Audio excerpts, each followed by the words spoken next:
Hello students, welcome back. हम previous video में आपको चैप्टर धर्म की आड़ का पूरा पार्ट समझा चुके हैं कि किस तरीके से धर्म को लेकर क्या क्या चीज़ें हुई। चलिए अब देखते हैं कि इसके प्रश्न उत्तर हमसे क्या पूछ रहे हैं और हम इनके किस तरीके से उत्तर देंगे। तो प्रश्न इसमें आपको, जैसे कि हमने बताया कि 3 से 4 तरीके के प्रश्न आते हैं, very short, short and long. ये क्वेश्चन आंसर रहते हैं, फिर उसके बाद एक्सप्लेनेशन रहता है। मतलब एक आपके पास में सेंटेंस दे दिया जाएगा जो कि आपके बुक में बोला गया है, उसका आश्रय स्पष्ट करना। आश्रय स्पष्ट करने का मतलब ये होता है कि वो बात क्यों बोली गई है और उस बात का मतलब क्या है, ये चीजें हमें बतानी होती हैं। तो चलिए देखते हैं कि ये पार्ट में हमसे क्वेश्चन आंसर क्या पूछ रहे हैं। तो सबसे पहले हमारे पास में जो क्वेश्चंस आ रहे हैं वो हैं आपके वेरी शॉर्ट, यानी कि 2 पंक्ति में, 1 या 2 पंक्ति। पंक्ति का मतलब लाइंस में हमको देना होता है। तो पहला क्वेश्चन है, आज धर्म के नाम पर क्या क्या हो रहा है। मतलब प्रेजेंट टाइम में धर्म के नाम पर क्या क्या चीजें हो रही हैं। आज धर्म के नाम पर सांप्रदायिक दंगे हो रहे हैं, जिद की जाती है और लोगों को एक दूसरे के प्रति घृणा और नफरत की भावना रखनी सिखाई जाती है। मतलब धर्म के नाम पर आजकल क्या हो रहा है कि हम सिखाते हैं कि आपको धर्म के लिए इतनी घृणा, हमें दूसरे के धर्म से इतनी घृणा करनी है, हमें उसके खिलाफ इतनी चीजें करनी है, हमारा धर्म ये है, दूसरे का धर्म ये है। मतलब हम दूसरे धर्म के खिलाफ लोगों को भड़काने का कोशिश करते रहते हैं। ये प्रेजेंट टाइम में ऐसा किया जा रहा है। धर्म के व्यापार को रोकने के लिए क्या उद्योग होना चाहिए। मतलब क्या क्या उपाय होने चाहिए। धर्म के नाम पर हो रहे व्यापार को रोकने के लिए दृढ़ विश्वास और विरोधियों के प्रति साहस से काम लेना चाहिए। मतलब हमें विश्वास, मतलब जितना भी हम कोई भी काम करें, हमें अपने अंदर दृढ़ता रखनी चाहिए और पूरा विश्वास रखना चाहिए कि हम इस काम को कर लेंगे। कुछ लोग धूर्तता से काम लेते हैं, उनसे बचना चाहिए और बुद्धि का प्रयोग करना चाहिए। कुछ लोग बहुत ही चालाक होते हैं, चालाकी के साथ काम करते हैं, तो ऐसे लोगों के साथ हमें अपनी बुद्धि का पूरी तरीके से इस्तेमाल करना चाहिए और उनकी चालाकी को समझने की कोशिश करनी चाहिए। लेखक के अनुसार स्वाधीनता आंदोलन का कौन सा दिन बुरा था। लेखक के अनुसार स्वाधीनता आंदोलन, तो क्या उन्होंने बताया, लेखक के अनुसार स्वाधीनता आंदोलन का वह दिन सबसे बुरा था जिस दिन स्वाधीनता के क्षेत्र में खिलाफत, मुल्ला मौलवियों और धर्माचार्यों को स्थान दिया जाने लगा। यानी कि जहां पर धर्म के जो ठेकेदार, सो कॉल्ड ठेकेदार होते हैं, उन लोगों को जब इस स्वाधीनता आंदोलन में लाना शुरू हो गया तो वो सबसे बुरा दिन था। क्यों? क्योंकि वहीं से ही सब कुछ बिगड़ना शुरू हुआ, स्थान दिया जाना आवश्यक समझा जाने लगा। इस प्रकार स्वाधीनता आंदोलन ने एक कदम और पीछे कर लिया, जिसका फल आज तक भुगतना पड़ रहा है। कि मतलब उन धर्म के ठेकेदारों ने स्वाधीनता आंदोलन में बहुत से लोगों को पाठ तो दिलाया, लेकिन अपने धर्म की भरसक जो है वो प्रचार प्रसार किया, जिसके कारण लोगों के अंदर अपने धर्म को लेकर कट्टरता ने जन्म ले लिया। साधारण से साधारण आदमी तक के दिल में क्या बात अच्छी तरह घर कर बैठी है। मतलब नॉर्मल इंसान भी, उसके दिल में क्या चीज अब एकदम घर कर बैठी है। साधारण आदमी धर्म के नाम पर उबल पड़ता है। मतलब अगर उसके धर्म को जरा सा कुछ कह दो तो एकदम वो उबल जाता है, दिमाग का इस्तेमाल नहीं करेगा, तुरंत उसके अंदर इतना गुस्सा उबल आता है। चाहे उसे धर्म के तत्वों का पता हो, क्योंकि उनको यह पता है कि धर्म और ईमान की रक्षा पर प्राण तक दे देने हैं। मतलब उसको धर्म के नाम, धर्म का क्या मतलब है, उसे ये चीज पता नहीं, लेकिन उस पर वो अपने प्राण तक देने को तैयार हो जाता है और कोई उसे कुछ भी इतना कहे तो वो तुरंत ही भड़क जाता है। धर्म के स्पष्ट चिन्ह क्या हैं। धर्म के 2 स्पष्ट चिन्ह हैं, शुद्धाचरण और सदाचार धर्म। कहने का मतलब सबसे पहले हम यहां पर समझेंगे शुद्धाचरण। शुद्धाचरण का मतलब क्या होता है, अपने आचरण से शुद्ध रहिए। शुद्ध का मतलब साफ रहिए, हमेशा सही चीज पर करिए। हम जब भी कोई गलत काम करते हैं, आप अपने पे भी ये चीज लागू करके देखिएगा, जरूरी नहीं धर्म से रिलेटेड हो, कहीं पर भी अगर आपने एक झूठ भी जरा सा बोला, सपोज आप स्कूल में देर से पहुंचे और आपने झूठ बोल दिया कि रास्ते में बहुत भीड़ थी इसलिए हमें आने में देर हो गई। वो एक छोटा सा झूठ था, ठीक है, जरूरी है छोटा सा झूठ था कि मार से हम बच गए, फायदा हो गया, लेकिन उस एक झूठ को बोलते समय आपके दिल में कितना डर था, जब डर है तो इसका मतलब वो चीज गलत है। अगर आप एकदम सच बोलोगे तो आप डरोगे नहीं। तो वही होता है शुद्ध आचरण, अच्छा आचरण, जिसमें हमें अंदर डर ना हो। सदाचार, सदाचार मतलब हमेशा अच्छी चीज करना, दूसरों की भलाई के लिए। आचरण शुद्ध होना चाहिए और सदाचार होना चाहिए, सबके लिए बराबर हो।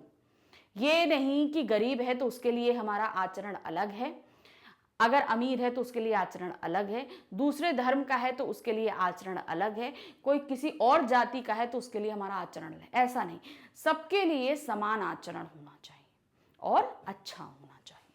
तो यही हमारे धर्म के दो स्पष्ट चिन्ह हैं। अब हमारे पास में आते हैं लघु प्रश्न, यानी कि अभी तक हम वेरी शॉर्ट पढ़ रहे थे, अब हम क्या पढ़ेंगे, शॉर्ट। इसमें आपकी वर्ड लिमिट बढ़ जाएगी, 25 to 30 वर्ड्स हो जाएगी। मिलता अब इसमें क्या हो जाएगा, आप 4 to 5 लाइन्स में आ जाएंगे। देखिए क्या है, चलते पुर्जे लोग धर्म के नाम पर क्या करते हैं। चलते पुर्जे लोग धर्म के नाम पर लोगों को मूर्ख बनाते हैं और अपना स्वार्थ सिद्ध करते हैं, लोगों की शक्तियों और उनके उत्साह का दुरुपयोग करते हैं। उन्हीं मूर्खों के आधार पर वे अपना बड़प्पन और नेतृत्व कायम कर रखना चाहते हैं। साधारण लोग धर्म का सही अर्थ और उनके तत्वों को समझ नहीं पाते और उनकी इस अज्ञानता का लाभ चालाक लोग उठा लेते हैं, उन्हें आपस में ही लड़ाते रहते हैं। अब सबसे पहले हम समझेंगे कि चलते पुर्जे का क्या मतलब है। चलते पुर्जे मतलब किसी भी धर्म में जो सिर्फ अपना फायदा करना चाहते हैं। ये नहीं है कि अगर आपके उनके सामने अगर कोई हिंदू पड़ गया तो वो हिंदू बन के आपसे चालाकी करके आपसे अपना फायदा निकाल लेंगे, अगर कोई दूसरा सिख पड़ गया तो सिख के नाम से निकाल लेंगे, अगर ईसाई पड़ गया तो ईसाई के नाम से निकाल लेंगे, मुस्लिम पड़ गया तो मुस्लिम के नाम से। मतलब उनके सामने धर्म का मतलब है अपना स्वार्थ सिद्धि करना, कि हम अपना काम कैसे निकाल लें। तो वो है चलते पुर्जे, कि वो कहां पे हमें अपना काम निकालना है, अपनी स्वार्थ सिद्धि करिए, काम खत्म। इसके अलावा उनके साथ वही उन्होंने दिया, लोगों को मूर्ख बनाते हैं, यानी कि सामने वाले को बेवकूफ बनाएंगे और अपना स्वार्थ सिद्ध करके चलते बनेंगे। तो बहुत से ऐसे साधारण से लोग होते हैं जिन्हें बेवकूफ बनाना बहुत आसान होता है, तो उनको बहुत आसानी से ठग के ले भी जाते हैं, और आजकल ऐसे बहुत से इंसिडेंट्स हमको सुनने को मिलते भी हैं। चालाक लोग साधारण आदमी की किस अवस्था का लाभ उठाते हैं। जो चालाक होते हैं वो साधारण आदमी की किस अवस्था, यानी कि कौन से हालात का फायदा उठाते हैं। चालाक लोग साधारण आदमी की धर्म के प्रति निष्ठा और अज्ञानता का लाभ उठाते हैं। साधारण लोग जो धर्म के प्रति उनकी जो भी आस्था रहती है, जो भी उनकी प्रतिष्ठा रहती है, उसका जो है लाभ उठाते हैं। कैसे, साधारण आदमी उनके बहकावे में आ जाते हैं, मतलब आप कुछ भी उनको बेवकूफ बना लीजिए, कुछ भी उनके बहकावे में आ जाएंगे। चालाक आदमी जिसे जिधर चाहे उधर मोड़ देता है और अपना काम निकाल लेता है, मतलब सामने वाले से कैसे निकालना है इसका उनको तोड़ पता होता है और उसको अपने मन मुताबिक डाल के अपना काम निकालते हैं, साथ ही उस पर अपना प्रभुत्व भी जमा लेता है। वे लोग उनकी अज्ञानता का लाभ उठाकर उनकी शक्तियों और उत्साहों का शोषण करते हैं और फिर धीरे धीरे क्या होता है, उनके ऊपर अपनी प्रभुत्व जमाने लगते हैं, साधारण लोगों के ऊपर जो चालाक लोग होते हैं, और फिर उनसे अपना सारा काम निकालना उनके लिए आसान हो जाता है। फिर वो जो कुछ कहेंगे वो साधारण लोग करते जाते हैं। आने वाला समय किस प्रकार के धर्म को नहीं टिकने देगा। नमाज पढ़ना, शंख बजाना, नाक दबाना यह धर्म नहीं है। शुद्ध आचरण और सदाचार धर्म के लक्षण है। मतलब हम जो कुछ भी करते हैं, पूजा अर्चना जो भी चीजें करते हैं, ये धर्म नहीं है। धर्म क्या है, सही आचरण दिया है ना, शुद्ध आचरण और सदाचार धर्म के लक्षण है। पूजा के ढोंग का धर्म आगे नहीं टिक पाएगा। ऐसी पूजा तो ईश्वर को रिश्वत की तरह होती है। बेईमानी करने और दूसरों को दुख पहुंचाने की आजादी धर्म नहीं है। इसलिए आगे से कोई भ्रष्ट नेता लोगों की धार्मिक भावनाओं से नहीं खेल सकेगा। आने वाला समय दिखावे वाले धर्म पर नहीं टिकेगा। मतलब आने वाले समय में धर्म, हम अपने अपने धर्म को मानेंगे, लेकिन दिखावा जो है वो बंद हो जाएगा। दिखावा क्या, पूजा अर्चना नहीं, क्योंकि धर्म का जो मेन रूप है शुद्ध आचरण और सदाचार, वही धर्म का मेन मायने रह जाएगा। और ये पूजा पाठ, ये जितनी भी सारी चीजें हैं, ये सब चीजें खत्म हो जाएंगी एक तरीके से। कौन सा कार्य देश की स्वाधीनता के विरुद्ध समझा जाएगा? हमारा देश स्वाधीन है, इसमें अपने अपने धर्म को अपने ढंग से मानने की पूरी स्वतंत्रता है। हमारे संविधान ने हमको इस चीज की स्वतंत्रता दे रखी है। यदि कोई इसमें रोड़ा बनता है या धर्म की आड़ लेकर अपना स्वार्थ सिद्ध करने की कोशिश करते हैं, तो वह कार्य देश की स्वाधीनता के विरुद्ध समझा जाएगा। मतलब अगर कोई हमें इस चीज को करने से रोकता है किसी गलत तरीके से, तो वो क्या होगा, वो आपका माना जाएगा स्वाधीनता के विरुद्ध कार्य। पाश्चात्य देशों में धनी और निर्धन लोगों में क्या अंतर है? पाश्चात्य मतलब पश्चिमी देशों में। पाश्चात्य देशों में धनी और निर्धन के बीच गहरी खाई है, मतलब बहुत डिफरेंस है उन लोगों के बीच में। मतलब जो अमीर है वो अपने आप को बहुत ही संपन्न समझते हैं और जो गरीब है वो बहुत ही अपने आप को पिछड़ा। वहाँ धनी लोग निर्धन को चूसना चाहते हैं, यानी कि जितने भी धनी लोग हैं वो निर्धन को अच्छी तरह यूटिलाइज करना चाहते हैं, उनसे पूरा काम लेकर ही वह धनी हुए हैं। मतलब पूरा काम ले लेते हैं मगर उतना दाम नहीं देते, इसके कारण वो धनी पे धनी बनते जा रहे हैं। वे धन का लोभ दिखाकर उन्हें अपने वश में कर लेते हैं और मनमाने तरीके से काम लेते हैं। मतलब हम तुमको इतना धन देंगे, धन दिखाते हैं, लोग उनका काम करते हैं, लेकिन अपने मनमाने तरीके से उनसे काम कराते हैं, लेकिन उतने दाम उनको नहीं देते हैं। धनियों के पास पूरी सुविधाएं होती हैं, मतलब उनके साथ पास पूरी सुविधाएं हैं। कठिन परिश्रम करने के बाद भी गरीबों को झोपड़ियों में जीवन बिताना पड़ता है। इसी कारण साम्यवाद का जन्म हुआ है। मतलब चाहे वो जितनी मेहनत कर ले, लेकिन उनका जीवन सुधर नहीं पाता। वो मेहनत करने के बावजूद भी निर्धन के निर्धन ही बने रह जाते हैं। कौन से लोग धार्मिक देशों में अधिक अच्छे हैं? कैसे? जो लोग खुद को धार्मिक कहते हैं परंतु उनका आचरण व्यवहार अच्छा नहीं है, उनसे वे लोग अच्छे हैं जो नास्तिक हैं। मतलब धार्मिक लोग तो हैं, लेकिन वो लोग जो नास्तिक हैं वो ज्यादा अच्छे हैं। धर्म को बहुत जटिलता से नहीं मानते, मतलब ज्यादा जटिलता से धर्म को नहीं मानते, परंतु आचरण और व्यवहार में बहुत अच्छे हैं। मतलब उनका जो व्यवहार रहता है वो बहुत अच्छा रहता है। दूसरों के सुख दुख का ख्याल रखते हैं, मदद करते हैं और अपना स्वार्थ सिद्ध करने के लिए सीधे सज्जन और अज्ञान लोगों को मूर्ख नहीं बनाते। तो सही मायने में वो लोग ज्यादा अच्छे हैं जो नास्तिक हैं। धर्म ऐसा नहीं है कि धर्म को नहीं मानते, लेकिन वो पूजा पाठ, मंदिर मस्जिद जाना, ईसाई घर जाना, ये सब चीजें नहीं मानते हैं ज्यादा। वो उनके लिए क्या है, दूसरों की मदद करना, अच्छा आचरण करना, भलाई करना, जरूरतमंद लोगों की सहायता करना, ये उनके लिए मेन आचरण है। तो ये लोग जो हैं वो धार्मिक लोगों से कहीं ज्यादा अच्छे हैं। अब हमारे पास में आते हैं दीर्घोत्तरीय प्रश्न कि क्या कह रहे हैं। धर्म और ईमान के नाम पर किए जाने वाले भीषण व्यापार को कैसे रोका जा सकता है? तो बहुत सारा व्यापार हो रहा है धर्म के नाम पर, तो इसको रोकने के क्या तरीके हैं? तो ये तरीके इसमें लिखेंगे।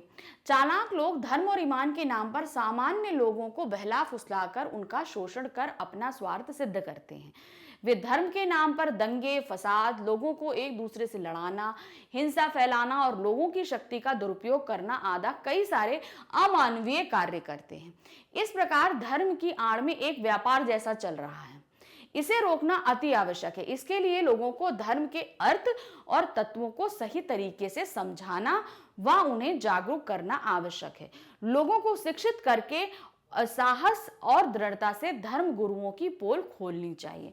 मतलब जो हमें बेवकूफ बनाया जा रहा है उसके लिए हमें करना क्या होगा, लोगों को धर्म का सही अर्थ समझाना होगा कि धर्म क्या है, और धर्म गुरुओं की पोल खोलनी होगी कि ये हमें धर्म के नाम पे गलत चीजें बता रहे हैं। धर्म क्या है इसका पहले सही मतलब उनको समझाइए, और जो आपको गलत मतलब समझा रहे हैं उनकी पोल खोलनी। इस तरीके से हम क्या कर सकते हैं, इस भीषण व्यापार को रोक सकते हैं।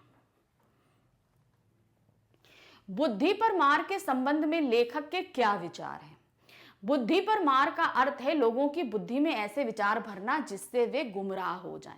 मतलब लोगों को ऐसी चीजें सिखाना जो कि उनको सही रास्ते पर ना ले जाकर दूसरे गलत रास्ते पर लेके जाता है। यानी कि धर्म हमको क्या सिखाता है? सही आचरण, शुद्ध आचरण, मानवता। लेकिन आजकल के धर्म के व्यापार करने वाले हमें क्या करते हैं? गलत रास्ते पे ले जाते हैं। पूजा पाठ करिए, ये करिए, वो करिए, ये झाड़ फूंक करिए, तो ये सब क्या है? ये गलत रास्ते हैं। सही रास्ता क्या है? शुद्ध आचरण और सदाचार।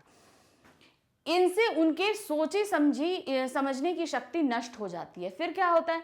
जब लोग इस पचड़े में पड़ जाते हैं तो उन लोगों की सोचने समझने की शक्ति खत्म हो जाती है। वो समझते हैं कि नहीं, हम अगर ये व्रत रख लेंगे तो ये हो जाएगा, हम वहाँ चादर चढ़ाए आएंगे तो सही हो जाएगा, हम इतनी कैंडल्स यहाँ जला लेंगे तो सही हो जाएगा।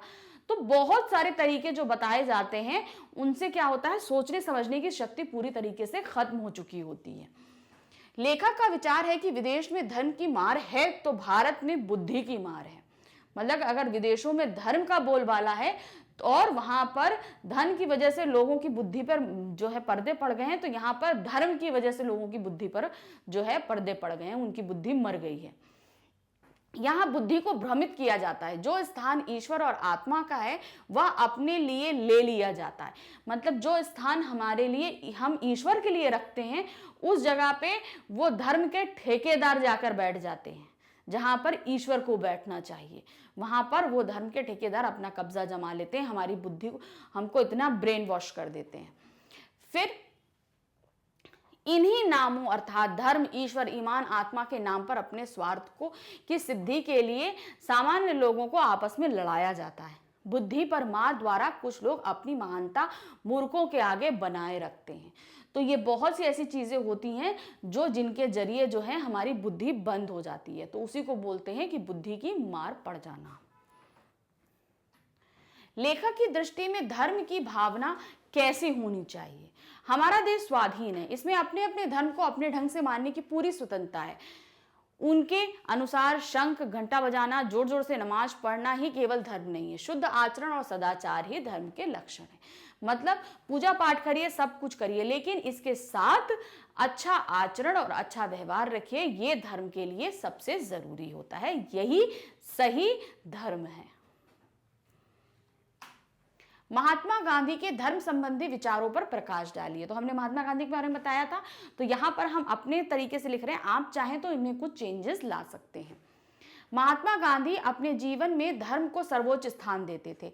धर्म के बिना वे एक कदम भी नहीं चलने को तैयार कहीं नहीं थे। वे सर्वत्र धर्म का पालन करते थे। उनके धर्म के स्वरूप को समझना आवश्यक है। धर्म से महात्मा गांधी का मतलब है धर्म ऊंचे और उदार तत्वों का ही हुआ करता है। वे धर्म की कट्टरता के विरोधी थे। प्रत्येक व्यक्ति का यह कर्तव्य है कि वह धर्म के स्वरूप को भली भांति समझ ले। वे सत्य और अहिंसा को भी परम धर्म मानते थे। तो उनके लिए धर्म क्या था? सत्य। और ईमान क्या था? अहिंसा। तो उन्होंने इसी को समझा और इसके लिए ही वो कट्टर रहते थे। खाली धर्म के लिए, उनका जो धर्म था उसके लिए वो कट्टर नहीं रहते थे, उनके जो आदर्श थे वो उसके लिए कट्टरता रखते थे और उसी को उन्होंने अपना धर्म बना लिया था। सबके कल्याण हेतु अपने आचरण को सुधारना क्यों आवश्यक है? जन कल्याण हेतु आचरण में शुद्धता अति आवश्यक है। अगर हम जनगण लोगों का सही ढंग से अगर हम कल्याण करना चाहते हैं, उसके लिए सबसे पहले हमें अपने आचरण में सुधार लानी होगी। जब तक हमारा आचरण शुद्ध नहीं होगा हम दूसरों का कल्याण कभी नहीं कर सकते। यदि हम धार्मिक बनेंगे अर्थात अपना व्यवहार अच्छा सदाचार पूर्ण रखेंगे तो दूसरों को समझना भी आसान हो जाएगा। अगर हम सच्चा रहेंगे, साफ अपने आप को रखेंगे तो हम दूसरों को आसानी से समझ सकेंगे। सबके कल्याण हेतु अपने आचरण को सुधारना इसलिए भी आवश्यक है क्योंकि जब हम खुद को ही नहीं सुधारेंगे तो दूसरों के साथ अपना व्यवहार सही नहीं रखेंगे, तब तक दूसरों से क्या आशा रख सकते हैं। अगर कहते हैं ना कि हम बाहर की सफाई बाद में करें, हम मान लीजिए हमारा घर है और घर के बाहर जो है थोड़ा सा आंगन है, आंगन गंदा पड़ा है, हम आंगन को साफ कर लें मगर अपने घर को ना साफ करें, तो क्या वो सही, उसको हम सफाई बोलेंगे? हम तो गंदगी में ही रह रहे हैं। बाहर सफाई कर ली तो क्या हुआ, घर के अंदर तो हम गंदे हैं ना। तो यहां पर वही मतलब है कि सबसे पहले हमें घर के अंदर सफाई करनी है, फिर उसके बाद हमें बाहर निकलना है बाहर की सफाई करने के लिए। क्यों? क्योंकि जब तक हम खुद अपने अंदर सफाई नहीं करेंगे तब तक हम घर के बाहर कहीं पर भी सफाई नहीं रख सकते। तो पहले अपने आचरण को शुद्ध कीजिए, फिर बाहर के लोगों की भलाई के लिए हम निकलेंगे और वहां की बाहर की गंदी और गंदगी लोगों को लिए हम वहां पर सफाई अभियान शुरू कर सकते हैं। अब हमारे पास आता है आशय स्पष्ट करना। कहने का मतलब अब आपके सामने वक्तव्य आएंगे और उन वक्तव्यों को क्यों बोला गया है और उनका क्या अर्थ है, हमें ये लिखना है। पहला क्या है, उबल पड़ने वाले साधारण आदमी का इसमें केवल इतना ही दोष है कि वह कुछ भी नहीं समझता बूझता और दूसरे लोग उसे जिधर जोत देते हैं उधर जुत जाता है। तो जोत देने का काम किसको? तो बैल को होता है ना, बैल को जोत दिया जाता है खेत में, जाओ भैया चलते रहो चलते रहो। उसका काम क्या है? वो चलेगा फिर घूम जाएगा, फिर चलेगा फिर घूम जाएगा। वो ये नहीं देखेगा हम कहाँ चल रहे हैं। अगर पत्थर है तो पत्थर पे ही जोर लगाने में लग जाएगा। अब बैल पत्थर तो नहीं हटा सकता है, बड़ी भारी पत्थर, मगर वो तब भी उसी में चलता रहेगा, जोर लगाता रहेगा। तो यानी कि उसको जिधर जोत दो वो उधर ही चलता रहेगा, अपना दिमाग नहीं लगाएगा। साधारण आदमी धर्म के नाम पर उबल पड़ता है, चाहे उसे धर्म के तत्वों का पता ना हो, क्योंकि उसको यह पता है कि धर्म की रक्षा पर प्राण तक दे देना चाहिए। साधारण व्यक्ति को धर्म का पता नहीं है, लेकिन वो ये सोचता है कि हमें अपने धर्म के नाम पर जान दे देनी चाहिए और वो उसके लिए तैयार रहता है, मगर वो अकल से नहीं सोचता कि धर्म एक्चुअली है क्या चीज। धर्म के बारे में अंधविश्वास रखते हैं और इसका फायदा चालाक लोग और स्वार्थी लोग उठा लेते हैं। उनसे अपना स्वार्थ सिद्ध कराते हैं और वे भी उनसे बिना विचारे जुट जाते हैं। कहने का मतलब जो अच्छे चालाक लोग होते हैं वो क्या करते हैं? धर्म के नाम पर अपने काम को सिद्ध कराने में लग जाते हैं, और जो साधारण लोग होते हैं वो बिना सोचे समझे उनके साथ में लग जाते हैं कि यहाँ पर धर्म की भलाई हो रही है कि उन लोगों की भलाई हो रही है जो हमें इस काम में लगा रहे हैं। तो इसलिए इनको जहां छोड़ दिया जाता है वो वहीं चल देते हैं। यहां है बुद्धि पर पर्दा डालकर पहले ईश्वर और आत्मा का स्थान अपने लिए लेना और फिर धर्म, ईमान और ईश्वर और आत्मा के नाम पर अपनी स्वार्थ सिद्धि के लिए लोगों को लड़ाना भिड़ाना। कहने का मतलब है कि पहले ईश्वर का जो स्थान है वो अपने लिए प्राप्त कर लेना और फिर धर्म के नाम पर लोगों को भिड़ा देना। तो यहाँ क्या लेखक का विचार है कि विदेश में धर्म की मार है तो भारत में बुद्धि की मार है। विदेश में लोग अगर धन के पीछे भागते हैं और वो धर्म अगर उनके सामने धर्म पैसा फेंक दो तो उनकी बुद्धि काम करनी बंद कर देती है, उसी तरह यहाँ पे लोगों की बुद्धि काम नहीं करती। भारत में धर्म के कुछ महान लोग साधारण लोगों को भ्रमित कर देते हैं। जो स्थान ईश्वर और आत्मा का है वह अपने लिए ले लिया जाता है, फिर इन्हीं नामों अर्थात धर्म, ईश्वर, ईमान, आत्मा के नाम पर अपने स्वार्थ की सिद्धि के लिए सामान्य दुरुपयोग कर शोषण करते हैं। साधारण लोग को आपस में लड़ाया जाता है, यानी कि पहले ईश्वर का स्थान खुद ले लेते हैं, फिर उन लोगों को धर्म के नाम पर लड़ा देते हैं कि ये धर्म है, आप अपने धर्म के लिए जान भी दे दीजिए, उस दूसरे को भी मार दीजिए। इस तरीके से लोगों को आपस में वो लोग लड़ा देते हैं। अब तो आपका पूजा पाठ ना देखा जाएगा, आपकी भलमनसाहत की कसौटी केवल आपका आचरण होगी। तो यहाँ क्या होगा? पूजा पाठ पे नहीं होगा, आप कितने सही हैं इस पर आपके आचरण की कसौटी होगी। कैसे? नमाज पढ़ना, शंख बजाना, नाक दबाना यह धर्म नहीं है। शुद्ध आचरण और सदाचार धर्म के लक्षण हैं। पूजा के ढोंग का धर्म आगे नहीं टिक पाएगा। ऐसी पूजा तो ईश्वर को रिश्वत की तरह होती है। बेईमानी करने और दूसरों को दुख पहुंचाने की आजादी धर्म नहीं है। इसलिए आने वाले समय में केवल पूजा पाठ को ही महत्व नहीं दिया जाएगा, बल्कि आपके अच्छे व्यवहार को परखा जाएगा और उसे महत्व दिया जाएगा। आने वाला समय दिखावे वाले धर्म को नहीं टिकने देगा। मतलब हम जो ये पूजा पाठ, मंदिर, मस्जिद, माला फेरना, ये सब चीजें जो करते हैं ना, इन सब पे हमें नहीं आंका जाएगा। आपका आचरण कितना शुद्ध है इसी पे आपको आंका जाएगा और इसी पे आपके खिलाफ कोई राय बनाई जाएगी। अब आगे हमारा लास्ट क्वेश्चन क्या पूछ रहा है? तुम्हारे मानने ही से मेरा ईश्वरत्व कायम नहीं रहेगा। दया करके मनुष्यत्व को मानो, पशु बनना छोड़ो और आदमी बनो। तो यहाँ क्या कह रहे हैं? निम्न पंक्तियों का आशय है कि केवल मानने से ईश्वर का अस्तित्व नहीं रहेगा, मतलब हम मानते हैं इससे ईश्वर का अस्तित्व नहीं रहेगा, बल्कि यदि सही मायनों में हम उसका अस्तित्व कायम रखना चाहते हैं तो हमें हिंसा छोड़ के मानवता को अपनाना होगा। अगर हम वाकई ईश्वर को मानते हैं इस पे हम नहीं चलेंगे, हमें साबित करना होगा कि ईश्वर है। उसके लिए हमें क्या करना होगा, मानवता साबित करनी, हमें अहिंसा छोड़नी होगी और मानवता अपनानी होगी। सभी मनुष्यों को समान रूप से सम्मान देना होगा, पशुता छोड़कर मनुष्य बनने की कोशिश करनी होगी।